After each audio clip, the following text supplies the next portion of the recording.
Hello, I'm Dr. Alan Goldhamer, the director of the TrueNorth Health Center. Looking forward to sharing with you today some information that I have in working with people with an exclusively plant food diet and our use of medically supervised water-only fasting. First, I'd like to share with you a picture here. This young girl was born about 5 years ago. Just coincidentally happens to be my granddaughter. She was one of 250 million babies born on this planet. But in what may be perhaps the most bizarre statistical anomaly of all times, it turns out that my granddaughter was the cutest one of all. What are the odds of that happening? In the United States today, we spend almost $3 trillion a year on healthcare. We spend almost 2.5 times as much as our colleagues in Europe, and yet, despite spending this tremendous amount of money, it doesn't appear we're getting very good return on our investment. When it comes to important measures like life expectancy, or maybe more importantly, healthy life expectancy, we lag seriously.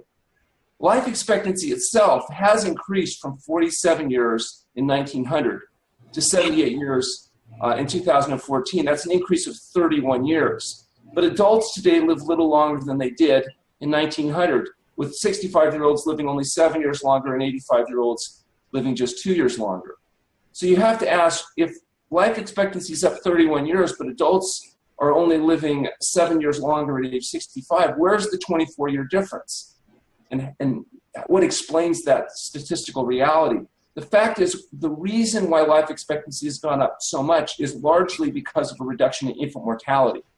We've dropped infant mortality from around 160 per thousand in 1900 down to less than 7 per thousand today. And for every child that doesn't die in infancy, you add 78 man years to the average, it shifts the curve to the right.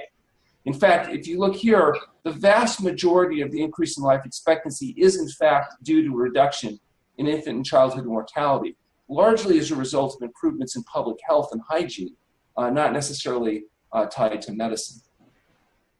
So we believe there's been about 109 billion humans, as we think of ourselves, born, and about 7.3 billion alive today. We have well-documented evidence that approximately 5 humans have lived beyond 117. So the odds of living to beyond 117 right now appear to be about 1 in 20 billion. Obviously a much higher chance that you'll live somewhat shorter than that. The focus wouldn't necessarily be on how to live forever, but how to live until we die. How do we increase healthy life expectancy? Right now, the average person spends 9.4 years in a state of debility and 17 years in poor health. This is the statistics that you can likely do a lot about by adopting health-promoting diet and lifestyles. You will not live forever, but you can dramatically reduce the likelihood that you'll spend the waning years of your life instead of in a high state of enjoyment and productive activity and debility. In 1900, you can see from this chart that the majority of people actually died from infectious diseases. Now, many of these were waterborne illnesses because of the lack of optimum public health. You can see we've dramatically reduced the likelihood of that today. But we still died at more or less similar periods of time, but now it's heart disease, cancer, diabetes that are devastating people. So we talk about the leading cause of death being heart disease, cancer, and stroke. But perhaps a more important consideration are the actual causes of death, the reason why people get heart disease, cancer, and stroke. And the actual causes of death are use of tobacco, alcohol, and poor dietary choices, as well as physical inactivity. According to World Health Organization, tobacco remains the leading cause of death in developed countries. We know that tobacco does an effective job of killing people prematurely because of its ability to affect virtually every organ system in the body. People don't just get lung cancer from smoking. They get heart disease, they get kidney disease, they get all kinds of problems. In fact, they'll tell you that 80% of smokers will never get lung cancer. What they don't tell you is it's because they die so early from heart disease that they don't live long enough to grow their tumors. Blood pressure, you'll notice, is almost as effective as tobacco at killing people prematurely. And then number 3 on the list is alcohol consumption. Unlike what you might discern from listening to the popular media, alcohol is not a health food. In fact, it's a major contributing cause of death. High cholesterol level, largely because it's a marker of animal food intake, being overweight, low fruit and vegetable intake, physical inactivity, and illicit drugs and unsafe sex. You see, these are the things that are actually killing people. So these are the things we have to focus on if we're looking to extend life effectively. Today, probably the dominant syndrome that's debilitating people is classified under metabolic syndrome. So abdominal obesity, high lipids, high triglycerides, high blood pressure, high blood sugar levels with insulin resistance. These are the syndrome that's basically devastating people living in industrialized countries. And we are absolutely getting fatter by the minute. 1986, there wasn't a single state in the country that had identified a BMI greater than 30 in more than 14% of the population. By 1997, they had to add a new color because 20% on these selected states had achieved obesity. By 1999, obesity was spreading almost epidemically. In 2001 and 2004, you can see we had to add 25% to the chart because obesity was becoming so rampant, particularly here in this part of the country. Another new color came about in 2005 when, with diligent effort, over 30% of the state, these three states achieved obesity. By 2010, you can see this obesity continued to spread, and this is absolute proof that somebody at the Center for Disease Control is truly an optimist. Because although no state had broken the 35% goal at achieving obesity in 2011, they actually put it on the graph here, anticipating that there would be a breakthrough. And sure enough, 1 year later, that was achieved. It's actually not just the United States that's suffering an epidemic of obesity. It's actually worldwide. There's now more people suffering and dying as a consequence of dietary excess than deficiency. But I'm proud to say, as an American, when it comes to achieving obesity, we're perhaps number one. We've done a more effective job of putting fat on the waist and hips of Americans than just about anybody else. And if you look here, in Asia, where there's still only 3% or so obesity, it's kind of like they're not even trying. Besides getting fatter, we're also getting sicker. And if you look at the correlation between increased obesity, increase of conditions like diabetes, you see there's a very strong relationship, almost a one-to-one relationship. It's almost as if there's a connection. So what we're doing about it is trying to sell people health foods. Things like olive oil, red wine, dark chocolate, coffee, animal products. And of course, this is going to fail. What we need to do is start talking about healthy foods. And health food is not healthy food. Healthy foods are fresh fruits and vegetables, whole grains, legumes, nuts, and seeds. And that's going to turn out to be the pathway to success. To understand how we've gotten into this problem and we've made such a mess of things, it helps to think back to where we come from and who we are as humans. We evolved in an environment of scarcity where it was so difficult to get enough to eat and avoid being eaten that most of our ancestors did not succeed at that. They died in infancy or childhood. They died before they could live long enough to reproduce. Thus, they did not pass on their genes or their DNA. And they are not your ancestors. Your ancestors were the few that did manage to get enough to eat and avoid being eaten. And they did this because they had certain characteristics that allowed them to survive this harsh environment of scarcity in which they evolved. Now, humans survived in part because we had fabulous adaptive capacities. We've been using tools, apparently, for as much as 1 million years or more. We learned to use fire to process our foods and provide light, heat, and protection for at least 500,000 to 700,000 years or more. And about 100,000 years ago, humans discovered perhaps the most powerful tool the planet's ever seen, which is language, which allowed us to accumulate information and pass it on in a geometric fashion, and ultimately was responsible for helping us really survive and thrive. Here's a picture of a modern human brain, and here's a representation of an ancient human brain 100,000 years ago. And if you'll notice, they're identical.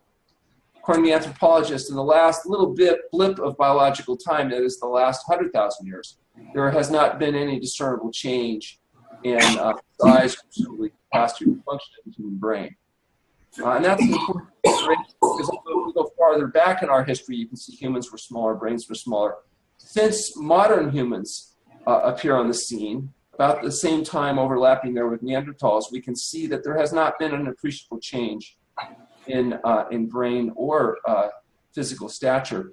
The important consideration is that your brain is the same brain that your ancestors 100,000 years ago had, and that brain evolved to survive an environment of scarcity. It was not designed for the environment that we live in today, and it's not had enough biological time in order to adapt effectively. So we're designed for this environment, but we live in this environment. And that has profound implications, not the least of which involves our dietary choices. The way the brain gets the body to do what it needs to do to survive and ultimately reproduce is essentially neurochemically mediated. The brain secretes a neurochemical, a neuroprotein called dopamine, and dopamine induces a response that you and I experience as pleasure. The more dopamine, the more pleasure. So every time humans engaged in behaviors that favored survival and reproduction in their natural setting, the brain was rewarding the body with dopamine. And that system worked really good. It favored the two most critical behaviors necessary for human survival, which is getting enough to eat and engaging in sexual activity to ensure procreation. So basically, food and sex. Food and sex are the only normal natural stimulants of concentrated dopamine, at least unless you're a male human, then of course it's completely different. Then it would be, well, sex and food. But whether it's food and sex or sex and food, these normal natural stimulants of dopamine work well to ensure that human beings engaged in the eating behavior and the sexual behavior necessary for the survival of our species. Being the big innovators and creative geniuses that we are as humans, we actually discovered, though, that there are ways to artificially stimulate dopamine production in our brains. And one of those ways is using certain chemical substances, not the least of which is alcohol. People like to drink because they like the way it makes them feel, in part because it stimulates dopamine production in the brain. We discovered it wasn't just alcohol, though. There were other chemicals that could be used to artificially stimulate dopamine in the brain. Things like methamphetamines. People also found they could inject materials into their veins. They could use material like this, which, although it looks like cheese, is not. That actually is crack cocaine.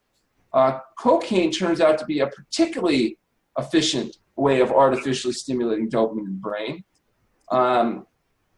Rats given access to cocaine will continue to access that cocaine till they're dead because it is so powerfully reinforcing. In fact, if you quantify the effect of cocaine on the human brain, you compare how much dopamine is secreted when you're smoking cocaine compared to having an orgasm during sex, you'll find there's actually 10 times as much cocaine from smoking cocaine as having an orgasm.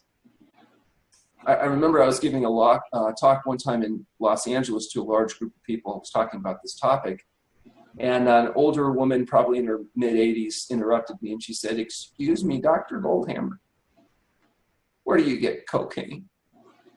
But that's not the point. The point is that this is an artificial stimulation that dopamine response leads to an addictive process. And if that was the end of the story, we could just say, well, just say no to drugs. Drugs can be a problem. But it's not that simple because it turns out there's chemicals that can actively be added, for example, to the feed of animals that will artificially stimulate dopamine in the animal's brain and lead to consistent and systematic overeating.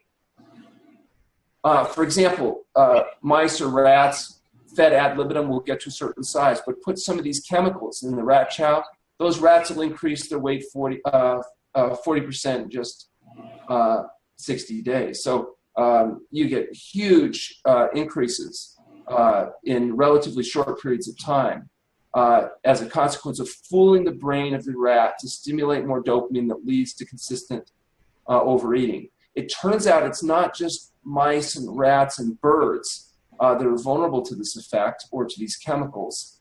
It turns out that this also works in people.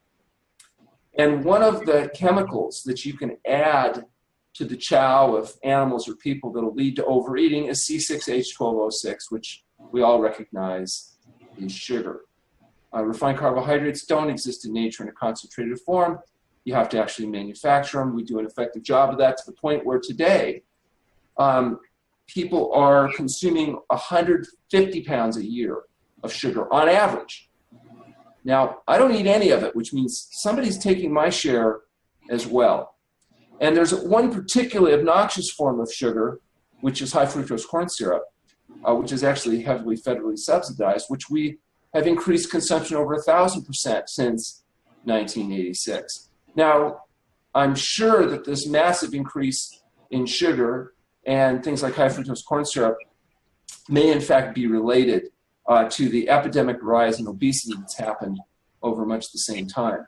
There's also another chemical that you can add to the chow of animals or people that will increase their weight consistently, and that's this chemical, which we all know of as oil. Also, not a normal substance that you find in nature. You don't fall into oil ponds. What you do is you have to manufacture this by tearing cells apart, taking out the concentrated constituent of the cell, and then putting it into liquid form. Whether it's olive oil, coconut oil, or any other oil, oil is oil. All have 4,000 calories a pound and result in unfortunate consequences when they're consumed. In fact, what we do with oil is particularly obnoxious. We'll find a deep fryer, increase the oil at high temperature, and then use it to use things like potatoes to soak up the grease. We call it French fries and potato chips.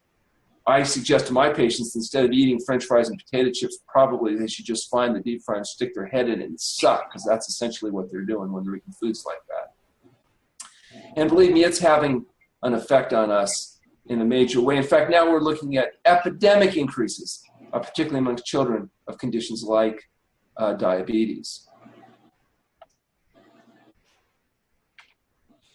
At this point, we've been so effective at inculcating people with the pleasure trap that 93% of all the calories consumed in industrialized countries come from either animal foods, things like meat, fish, fowl, eggs, and dairy products, or highly processed, highly refined foods like oil, sugar, and of course, plenty of added salt as well. 7% of calories come from fruits and vegetables, but of that, a third of it's the potatoes, mostly served in French fries and potato chips. So at this point, I think whole natural foods really don't even hardly make a statistically significant percentage of the diet of people living in industrialized countries. It's not surprising when you go out, sometimes it's hard to find healthy things to eat. So we call it the pleasure trap. Just coincidentally also happens to be the title of Dr. Lyle and my book, The Pleasure Trap, Mastering the Hidden Force That Undermines Health and Happiness. Basically, our contention is that the reason why people are fat and sick is because they're artificially stimulating dopamine in their brain with the use of highly processed chemicals they put in their diet, and it needs to stop. One of the consequences of the pleasure trap, particularly the dietary pleasure trap, is people have not only obesity, but they also have an epidemic of high blood pressure or hypertension. In fact, by the time you reach 65, if you do not have hypertension, you're actually abnormal, because the majority of people will actually achieve high blood pressure by this age, if they survive that long. And the way we treat it, of course, is with a variety of pills and potions and powders. And the thing that's interesting about medical management of high blood pressure, one of the leading contributing causes of death and disability, is that the physician will tell you, look, here's the drugs you take, and you'll need to take these drugs for the rest of your life. For the rest of your life. How does your doctor know when they prescribe high blood pressure medication that you'll need to take the drugs the rest of your life? They know because what they're telling you is, we guarantee you, if you do what you're told, you'll never get well. You'll be sick forever. Because, of course, high blood pressure medications don't deal with the underlying reason why you're developing hypertension, which is largely because of the choices you make about what you put in your mouth. So to understand blood pressure, you need to remember that it's measured with two numbers. The top number, or systolic blood pressure, represents the pressure of your blood in the vessels when your heart contracts. And the diastolic, or bottom number, represents the pressure of your blood vessels when the heart's in its relaxed mode. What's interesting about blood pressure measurements is they're very sensitive indicators of all-cause mortality. The higher your blood pressure, the higher your risk of dying from all causes. High blood pressure and the conditions that are caused by it, particularly things like we're showing here, congestive heart failure and stroke, are really killing a significant percentage of the people that are dying prematurely. And high blood pressure is the single biggest preventative factor associated with congestive heart failure and the single biggest preventative factor associated with stroke. As I mentioned, most people will develop high blood pressure in their lifetime. It's worth tens of billions of dollars to the pharmaceutical and medical institutions, because you realize it's the leading justification for prescription medications, responsible for tens of millions of visits to physicians. What's interesting is that drug intervention is largely disappointing in terms of improved outcomes, except for those people with the highest levels of hypertension. But the majority of heart attacks and strokes actually caused by high blood pressure actually occur in people that you don't normally medicate, because more people would die from taking the medications from the underlying condition. For example, a patient with a blood pressure of 130/88 may have a higher risk from being medicated than not, unless they have end organ target disease, but they still have 5 times the risk of a heart attack compared to a person with a blood pressure of 110/70. And for every point you reduce your systolic blood pressure through diet and lifestyle change, you reduce your risk of all-cause mortality, that is death from any cause, by 1%. And that risk goes down all the way to about 90/60. So even though average blood pressures may be much higher than that, healthy blood pressures probably closer to 90/60. We know that there's a number of things you can do to lower blood pressure: weight loss, adopting a vegetarian high-fiber diet, not drinking, exercising. Medications do reduce blood pressure, and they may reduce the risk of stroke for people with the higher levels of hypertension, but they come with a cost, including chronic cough, fatigue, impotence, and potentially death. Aggressive salt restriction, as we advocate, where you're getting a 0.5 milligram or maybe as much as 1 milligram of sodium per calorie, is very powerful in reducing blood pressure in a significant percentage of people. John McDougall at St. Helena Hospital published a study showing a 17-point average effect by combining these variables. And with the help of Dr. T. Colin Campbell from Cornell University, we actually published a study that showed an average drop of 37 points when we incorporated fasting into the mix. And in fact, this paper that we published in JMPT demonstrated the largest effects that have ever been shown in treating hypertension, with an average effect size in stage 3 hypertension of over 60 points. So the average patient that came in with blood pressure starting at 180 or higher was able to drop their blood pressure an average of 60 points, plus whatever effect their medication was having, because they all started, all of those that started on medications were off medications by the completion of this study. We also published a second paper a couple years later looking at borderline hypertension, so people that had high blood pressure enough to increase the risk of dying, but not so high to justify the risk of medications, and these patients responded proportionally as well. At that point, we actually got involved with the International Union of Operating Engineers. We signed a contract offering our care to their members, and we're able to set up a study where we looked at the first 30 consecutive union members that they sent in. During their average 3-week stay, they dropped 26 pounds, and on follow-up, ranging up to a year later, they were down 28 pounds, which means, they'd done pretty well at maintaining their improvement during fasting. Their blood pressure that was down 30/11 during fasting was down 27/10 on follow-up. And of course, the thing the union was excited about, we showed that the average savings to the union was greater in 1 year than the entire cost of the program. What was interesting is I remember the very first gentleman that they sent me from the union, they had told their membership that this was a fully covered benefit. They told this particular individual that he couldn't work until he brought his blood pressure down more and to come to us and we'd help him. He was at the time on 5 blood pressure medications. He was coming in, but they failed to tell him the nature of the program. They didn't tell him about the vegetarian diet or the fasting or any of the things that we did. When he arrived, he was a little surprised. He looked around and he said he thought he was in the wrong place. I assured him that he was in the right place and he was here to get well, and he assured me that he wasn't sick, that yes, his blood pressure was 220/120, but that he felt just fine. I suggested that he wasn't fine, that he had high blood pressure, he also had diabetes, he was overweight, and that, that was going to lead to his premature death. His response to me was, well, don't we all have to die sometime anyway? I responded in the affirmative, but I suggested that perhaps if we got him healthy, he might benefit from the reduction in the $885 a month of medications that he was taking. He told me that it didn't matter because his union paid for his drugs. And it was at that point I realized this wasn't my normal self-selected, highly conscientious, self-motivated individual, and I wasn't quite sure what to do with him. But I thought about his medical history, and as you know, males that are on a lot of high blood pressure and diabetes medication often suffer from a common problem of impotence. And so what I said to him was, I said, you know, if we get you off all these drugs and get you healthy, then we may be able to do something about your wound problem. He started to stand up, and at that point I realized I may have made a tactical error because he was a pretty big guy, and he said, well, why the hell didn't you just say so?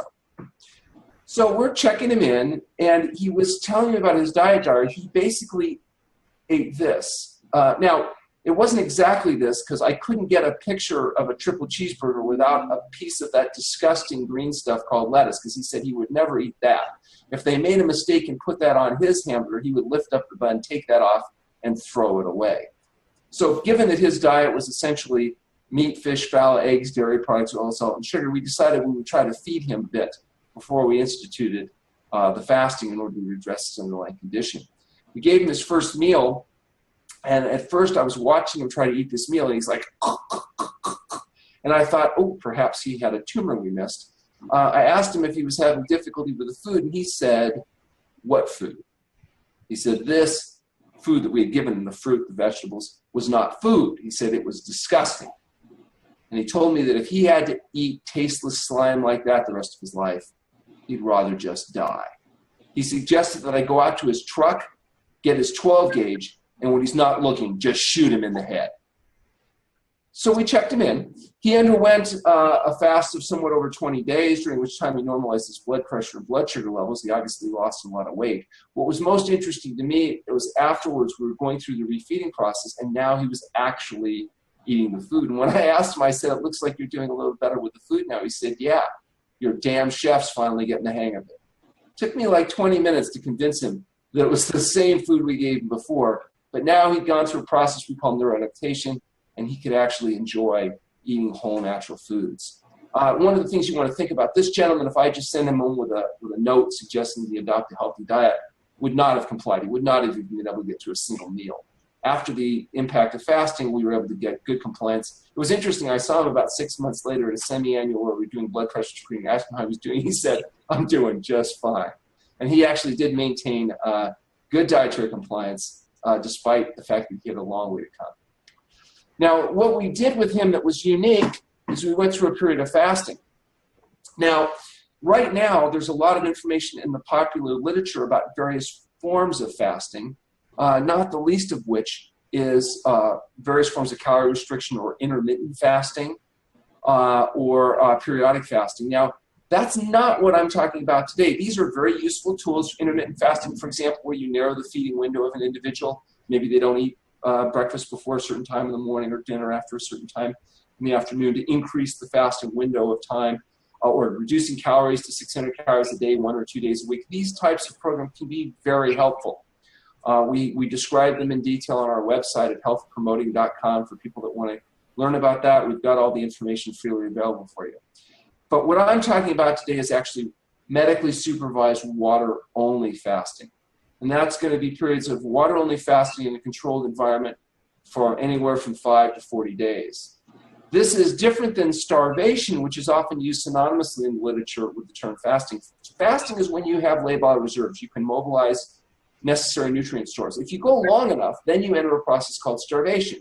If you continue starvation, well, then you die. That would be something we don't do because it would be really bad for our outcome data. Interestingly enough, though, even a thin male, a 70-kilogram male, has about 18% body fat, could fast probably around 70 days in an environment of rest before depleting their reserves. Now, even moderate activity will double energy expenditure and concomitant protein use. So it is important in fasting from a clinical viewpoint that rest be a part of the program. 4 phases of fasting include the gastrointestinal phase, where you eat up what's in your digestive system. Once you've used up the stuff in your digestive system, you either have to eat again, or you begin glycogenolysis, where you're mobilizing glycogen stores in order to free up the sugar that your brain and body needs in order to carry on essential functions. Eventually, you will deplete the glycogen stores. You know, if you go out and run a marathon, about 20 miles, they call it running into the wall. In part, that's because you've depleted your glycogen stores. Then you enter a process called gluconeogenesis. This is the conversion of protein, rather inefficiently, to providing glucose that you need to carry on vital functions. All the while, your body is shifting from burning sugar to burning fat. You go into a process of ketosis, and most specifically, beta-hydroxybutyric acid becomes the primary fuel of the brain. Now, that's a unique adaptation of humans. Humans can fast. Humans can change from burning primarily glucose to burning primarily fat. Not all animals can do that. For example, chimpanzees, that we share so many components of our DNA with, do not fast. That may be in part why they've never wandered away from the tropics, unlike humans. Were it not for the biological adaptation that humans have to be able to fast, the first time spring came late, all the humans that wandered away from the tropics would have died. We didn't because we have this biological adaptation. Essentially, the biochemistry of fasting is about how to draw your, on your fat stores, use your protein, and conserve your nutrient resources. We know that indications for fasting vary, but the most obvious indication of fasting is the loss of appetite that characterizes acute disease. We can use it in chronic illness, we can use it to speed healing, we can use it to help people change behaviors. For example, quitting smoking. Most people after 2 or 3 days of fasting no longer experience withdrawal effects commonly associated with smoking. Some people claim that's because they're so uncomfortable fasting, they're not thinking about it, but it's not actually true. And of course, it is interesting that there's almost no known major religion that doesn't have some type of tradition with fasting. Important thing of fasting is patient selection. Not everybody's a candidate for fasting. So in order to determine who is a good candidate, we need a complete medical history, a physical exam, and laboratory evaluations. It's critically important to establish baseline data so you can ultimately tell the difference between a healing crisis, which is a positive thing, and a problem, which can be a seriously bad or even deadly thing. So it's important that people understand that medically supervised fasting is something that we're talking about now and needs to be done in a controlled environment. Intermittent fasting, other modified fasting, can often be done by people with less supervision and support, but this is something that's done in a controlled setting. The general experience of fasting is very interesting. Things like a foul taste in the mouth are common, and we call it faster's mouth. Oftentimes, particularly in people that are coming off animal-based diets or people that are using drugs or on medications, will get a foul taste in the mouth that tastes like something crawled in there and died. Increased body odor, sometimes so intense you don't even want to be in the same room with yourself. You can also experience fatigue, sometimes profound episodes of fatigue, sleep disturbance, restlessness and irritability. If you think people don't get irritable sometimes in fasting, just come to the TrueNorth Health Center and look at where we have maybe 50 or 60 people fasting. You take away their drugs, you take away their alcohol, you take away their food, and sometimes people get a little grumpy. That's certainly a common experience in fasting. Dizziness or orthostatic hypotension has to be managed properly, where you move around slowly so that you don't pass out. Aches and pains, nausea, vomiting, rashes, and discharges are all common experiences during fasting as the body mobilizes and eliminates accumulated intermediate products of metabolism in the attempt to try to get well. There's usually heightened senses and, of course, the healing crisis. These healing crises are problems where chronic problems become acute and oftentimes, sometimes uncomfortable, and then the chronic problem resolves and then everybody is quite forgiving. To people not familiar with fasting, this list of general experiences may not seem particularly attractive. For those of us that are used to fasting, we see these things as generally positive signs that tells us that the body's doing its job of mobilizing and eliminating products that aren't supposed to be there. I remember I had a patient referred to me by a physician in Clear Lake, and she was a woman with arthritis and hypertension on a lot of medications, and she came in and she told me that her medical doctor had referred her for her treatment of her conditions and that we could help her. And she said she loved her doctor. She'd known him for over 20 years. She had absolute faith in him, but she said he was a bit of a kidder. And he said that the treatment that we were going to do, he said, was to put her in a room and not feed her for 2 weeks. And she thought that was the funniest thing that she'd ever heard. I explained to her it would probably be more like 3 weeks. She asked me what would happen to her if she ate nothing but water only for over 3 weeks. And I explained to her that she'd probably get a foul taste in her mouth and have fatigue and sleep disturbances, restlessness, and irritability. She may have some nausea, vomiting, rashes, discharges, and perhaps a healing crisis. At that point, she interrupted me and she said, "Well, Ma, you're quite the salesman. Where do I sign up?" She did actually quite well. I believe she fasted 26 days with us and went back to see her physician when she was done. And when she came into his office, he told me that it was, in his experience, it was the most amazing thing he'd seen in 25 years of medical practice. He immediately called me on the phone. And he said, and he could hardly believe what he was seeing, but the thing he didn't quite understand is that she said that we had fasted her for over 3 weeks on water only. And he wanted to know how we got her to do it. So I thought I'd give him a hard time. And I said, well, you know, she was so reluctant that we finally realized the only hope was to just tie her up. And he said, you did not. And then he turned to her and he said, did they tie you up? And she said, well, not till after the second week. Interestingly enough, he left his practice, joined our staff until he retired from the practice of medicine. He said he wanted to do something worthwhile in the remaining years of his career. Fasting duration ranges from a few days to a few weeks. Sometimes it'll take several fasts to resolve a problem, depending on how persistent it is. And it's not always possible to know exactly how long we should recommend, and so we often try to let the body decide based on how it's doing and book people on an open-ended basis. You know, it's a little bit bizarre if you think about it, that doing essentially nothing, like fasting, can have the most powerful effect on the leading contributing cause of death and disability, like conditions like high blood pressure and diabetes and autoimmune disorders and some forms of cancer. So you have to start asking, what's going on in fasting that allows these conditions to heal? And in fact, there's other people asking those same questions, including drug companies that are actually sponsoring research right now, trying to figure out how it is that these things in animal and humans are able to change during fasting. What are the mechanisms? What's going on? Because what the drug companies would like to do is come up with what are called fasting mimic drugs. Drugs that would create in the body the same changes that are created by fasting, but without actually having to do the fasting. And of course, those drugs, if they had the results that fasting had, would be very valuable medications. So what are the mechanisms that happen in fasting? What's going on in fasting? We know weight loss happens in fasting. In fact, everybody that fasts loses weight. And average weight loss is about a pound a day.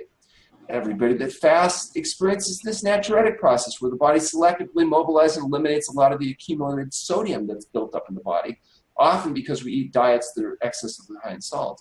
Along with the excess salt that's eliminated is the excess fluid that's kept to keep the body from being damaged by the toxic effect of salt. And so the blood volume goes down along with blood pressure, the edema, the swelling, a lot of the joint pain, the congestive heart failure, and other symptoms oftentimes are dramatically and often very quickly improved during fasting. Detoxification, the idea that the body has toxins in it, has been proven correct. There are several hundred chemicals that have now been identified that accumulate at various levels inside the cells of the human organism and can eventually become part of the limiting factor and even part of the aging process itself. When they do studies where they'll take fat and break it down and then break down analyze for the chemicals, they find various concentrations in virtually every human being. Or if they take cadavers, liquefy the tissues and then analyze for these toxins, they find they're virtually universal, whether it's PCB and dioxin and mercury and all kinds of other heavy metals and toxic pesticide residues, etc. It's interesting, though, if you ask, how did those toxins get inside those cells? Obviously, smoking and drinking and using drugs are an obvious factor. But interestingly enough, as much as 90% of certain toxins in the cells got there from one common human behavior, and that's the consumption of animal foods. Animals biologically concentrate the poisons from their environment and their diets and their treatment in their cells, so they build up week after month after year. So when you kill and eat an animal or drink and smoke, you get its entire lifetime accumulation of toxins all in one mouthful. And so just by choosing to adopt a vegan diet free of animal products, you eliminate a major source of potential toxins that are rapidly and efficiently mobilized and eliminated during fasting. Now, some people have criticized fasting, thinking that the body doesn't know what it's doing, and it wouldn't mobilize and eliminate toxins effectively or efficiently. It might be too much, and therefore you should never fast because you wouldn't want to have those toxins being elaborated in the system for processing and elimination. That has not been our experience, and we have objective evidence that, in fact, the body does a really good job of effectively mobilizing and eliminating these toxic materials, and total body loads do drop after fasting. Autophagy is also the process which the cells in the body go through eating up things like bacteria and viruses and cancer cells and other things. And that process of autophagy seems to be significantly enhanced during fasting. In fact, in a study that we're going to be doing here very shortly, along with our colleague Luigi Fontana, we're going to be looking at this. They can now actually measure this very accurately in T lymphocytes. And so we'll be looking at before and after fasting to measure the effect quantitatively that this has. Multipotential hemopoietic stem cells are kind of in the news right now because these stem cells are the primordial cells that become all the other cells, as we see here. And it was thought that hemopoietic stem cells dysfunction was a major source of morbidity and mortality. It was thought to be irreversibly damaged by aging. And the sensitivity of these hemopoietic stem cells is a limiting factor in cancer treatment, because if you give an animal enough chemotherapy to kill each and every cancer cell, which is what you need to do to make sure they don't come back, you tend to also kill the animal, which is, not really good. So the research done by Luigi Fontana at USC showed that if you take rats with cancer and you give them enough chemotherapy to kill all the cancer cells, you also kill all the rats. But if you take the same kind of rats with the same kind of cancer and the same kind of treatment, but you fast the rats before, during, and after the chemotherapy treatment, the rats survive. And he says it's a profound way of reversing the aging of the immune system and enhancing cancer treatment, with a dramatic increase in survival in those animals where fasting is utilized. So again, tremendous interest in how is it that fasting does that, with the hope, of course, that it might be mimicked. Cancer theories are interesting. Differential stress resistance and differential stress sensitization deals with the fact that cancer cells, perhaps owing to their higher metabolic rate, are more vulnerable in the fasting state than are healthy cells, normal cells. Normal cells, because fasting is a biological adaptation, have the ability to deal with the fasting state. Cancer cells do not. And that may be why cancer cells are much more vulnerable to conventional chemotherapy. And also, just fasting itself may be responsible for turning off some of the factors associated with both aging and cancer development. According to this article in Journal of Metabolism, combination of fasting and chemotherapy results in dramatically higher cancer-free survival than chemotherapy. There's also mitochondrial benefits. We mentioned beta-hydroxybutyrate, which increases in fasting and provides antioxidant and rejuvenative benefits, both to the mitochondrial function. It also results in ATP production, enhancing antiviral immunity. So some of these chronic viral infections that seem to be so resistant, and of course are not at all responsive to antibiotics, may respond to the body's natural mechanisms enhanced by the fasting state.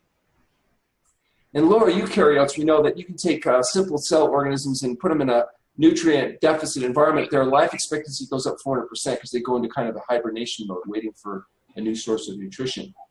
We know that fasting in studies with rodents will protect against diabetes, cancer, heart disease, and neurodegeneration, changes in the brains associated with conditions like Alzheimer's disease. In humans, we've got studies looking at reducing obesity. Our data, which he cites here in hypertension, asthma, and rheumatoid arthritis. And we know that fasting can delay aging by protecting against the diseases of dietary excess. So increasing evidence becoming available, what a powerful healing effect can happen when fasting is used appropriately. I'd like to share with you a study that we recently had published in the British Medical Journal. This is a 42-year-old female diagnosed with follicular lymphoma, which is lymph cancer. This was stage 3, had been confirmed by excisional biopsy. This is a rather advanced stage of this condition.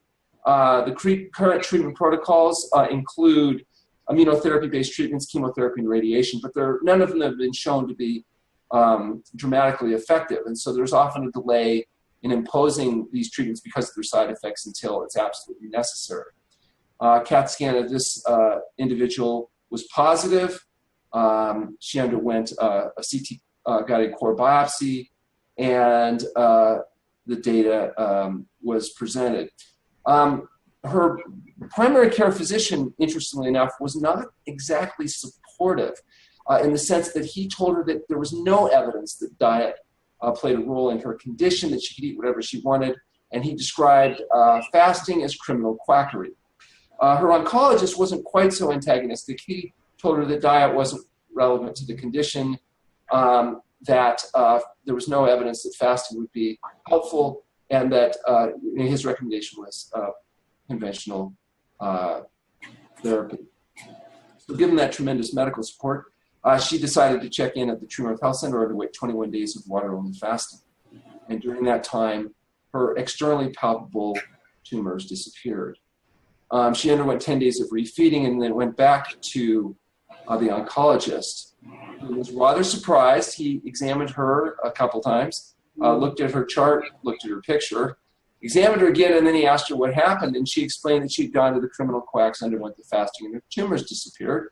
He was rather impressed, suggested to her that he'd give us a call, and then suggested that she come back in a few months for follow-up. She asked him for a follow-up CT scan, and he told her that it really wasn't necessary because she was better. She persisted. He relented. He got the follow-up CT. And at 12-month follow-up, not only had she maintained her progress, but her white counts and everything else had normalized. She was doing very well.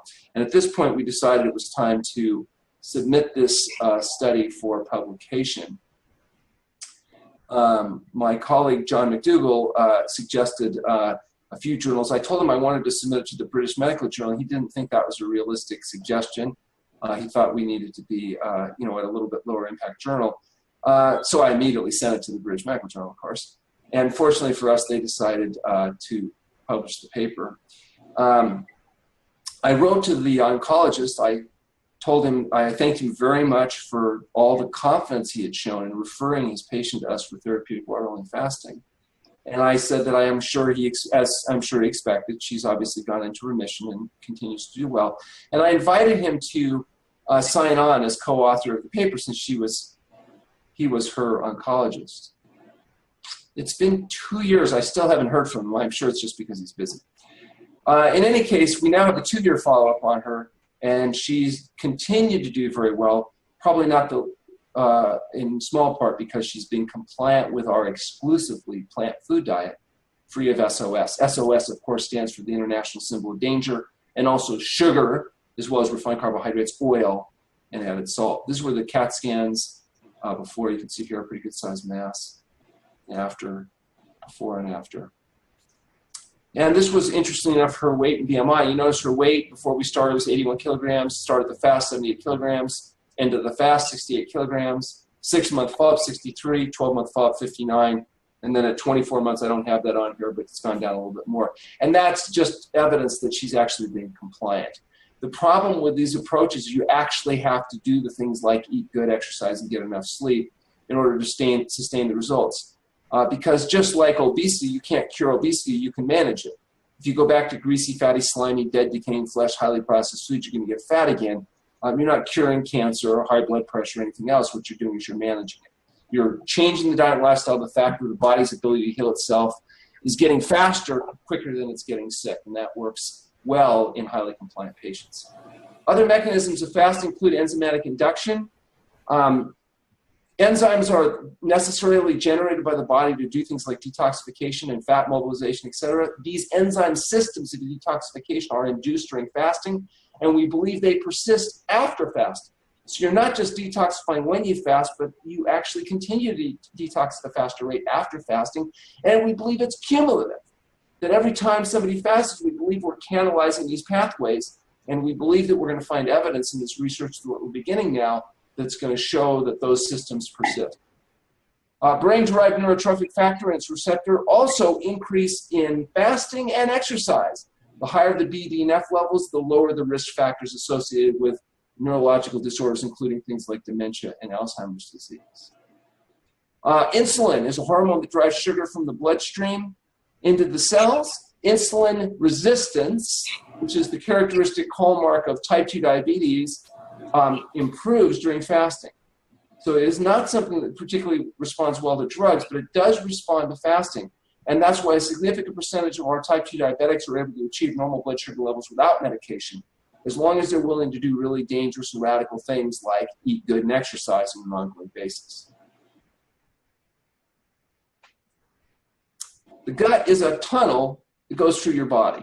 It starts in your mouth, it ends at the anus. Digestion is essentially shoving stuff in one hole and eventually trying to push it out the other hole. Just because you swallow something doesn't mean it's in your body. It's actually going through your body. And unless it's able to get through the small mesh that's created by the gut lining, represented here by a screen, it will never enter your body. It'll just go in one hole and out the other. If it's small enough, for example, if it's a glucose molecule or an amino acid, it can get through the microbial mesh that's created by the gut.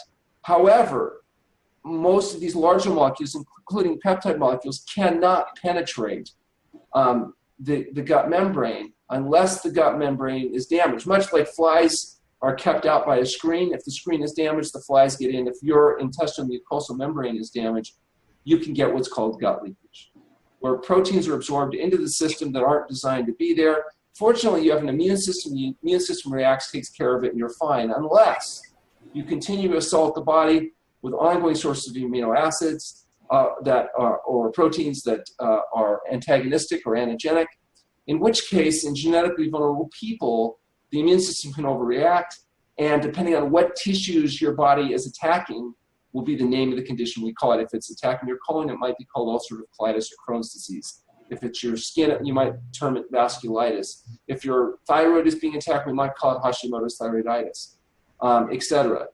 So the idea is that one thing that all of these autoimmune diseases have in common is that they are caused by your immune system attacking your own tissues. And one of the triggers that's thought to be a part of this may be gut leakage. And what causes gut leakage may be contributed to by free radicals. So free radicals that damage the animal lining lead to gut leakage. Eat proteins that lend themselves, like dairy proteins or gluten, etc. Those proteins get absorbed. The body's immune system reacts in some people inappropriately. It attacks your own tissues. The medical management, shut down the immune system. Take powerful drugs like prednisone or methotrexate, which at first can seem like a dream because your symptoms go away. And then it can become a nightmare because it turns out you need your immune system. And when you shut your immune system down with corticosteroids, eventually there's a huge price to be paid. Free radicals cause all kinds of damage. For example, if you look here, the difference between one face and another would be free radicals from maybe smoking.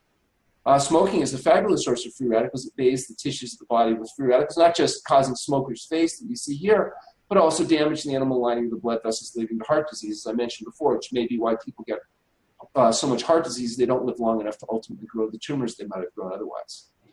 Fasting also reboots the autonomic nervous system. The autonomic nervous system is the part of the nervous system that controls the things you don't normally think about. Like, for example, if you run, your heart has to beat faster. If it doesn't, you'd have a serious problem. You don't have to worry about it, though, because the autonomic nervous system does that for you. It stimulates increased pulse so that you're able to pump the blood. Well, the balance between the parasympathetic and the sympathetic nervous system is important. If it's out of balance, you may get symptoms. For example, if the sympathetic nervous system is set too high, you might have constipation. If the parasympathetic nervous system is too high, you might have symptoms like diarrhea. We've invented hundreds of healing systems to try to rebalance the autonomic nervous system, not the least of which are things like meditation and biofeedback, homeopathy, and chiropractic and osteopathic manipulation, etc. These things are all to more or less degree effective in helping rebalance the autonomic nervous system, but perhaps the most powerful tool at rebalancing the autonomic nervous system is fasting. Fasting works like rebooting the hard drive on a computer that has a corrupted hard drive. You reboot the system and lo and behold, oftentimes the problems are resolved. Fasting does a fabulous job at rebooting the systems of human beings. We've already mentioned the psychospiritual impact of fasting. It changes how you think and feel about yourself, which is why most major religions have a tradition of fasting incorporated into their teachings. Fasting enhances, not suppresses, the immune system. Some people think if you don't eat, your immune system will be suppressed, you'll be vulnerable to getting sick, whatever. The fact is, objective measures of immune system activity, helper killer T cell activity, neutrophil phagocytosis, everywhere you look, the objective markers tend to be enhanced during fasting. And perhaps most obvious of all is taste irritation. People don't like good food because they're addicted to the pleasure trap. They're addicted to greasy, fatty, slimy, processed foods, sugar, salt, oil, etc. So when they eat whole foods, they're not as stimulating. They don't feel appealing. They don't like it. They don't want it. Just like my gentleman that I mentioned that was living on triple cheeseburgers. After fasting, good food tastes good. you can get people willing to try to eat good food, because now it's not disgusting, tasteless swill, but tastes good. So these are all mechanisms that we can see routinely in fasting that you really don't see as effectively in any other way. So to summarize what I said today, fasting decreases glucose and IGF-1, which is associated with aging, and it does it in a similar way to exercise. Interestingly enough, a lot of the improvements we see with exercise also happen in fasting. Fasting decreases blood pressure, heart rate, insulin, inflammation, oxidation, total microbial load. And fasting increases leptin, the satiety hormone, which is why after fasting, a lot of people that have these ravenous hungers find they can be satiated with whole natural foods. It increases insulin sensitivity, so the insulin starts to work. It increases the stress resistance and adaptation of cells. It increases autophagy, and it normalizes the gut microbiota. It stimulates B-cell immunity and reverses all the major abnormalities associated with metabolic syndrome. Fasting is truly the single most powerful interventive component in healing that I've had the privilege of getting to witness in over 32 years of practice. So if you'd like to learn more about how fasting works and what we think in terms of why the patients we see getting well are getting well, you can read our book, The Pleasure Trap, Mastering the Hidden Force That Undermines Health and Happiness. If you'd like to understand how to make good foods taste good, but still with simple recipes that are free of sugar, oil, and salt, you can take a look at our two books, The Health Promoting Cookbook or Bravo, which have excellent recipes. Again, even I can make these recipes. And none of them rely on any animal foods, any oil, salt, sugar, or products like gluten. So useful tools available everywhere, and I'd encourage you to take advantage of that. I'd also like to mention one other thing for any of you that do have questions, or if you'd like to know if this type of treatment might be helpful to you, you can go onto our website at healthpromoting.com, complete the registration forms, which gets me your medical history, and then call for a no-cost consult with me. And I'll be happy to help you decide whether or not there are things you can do that you're not already doing that might help you do what the body does best, and that's heal itself. Thank you so much for your attention. I'll look forward to hearing from you.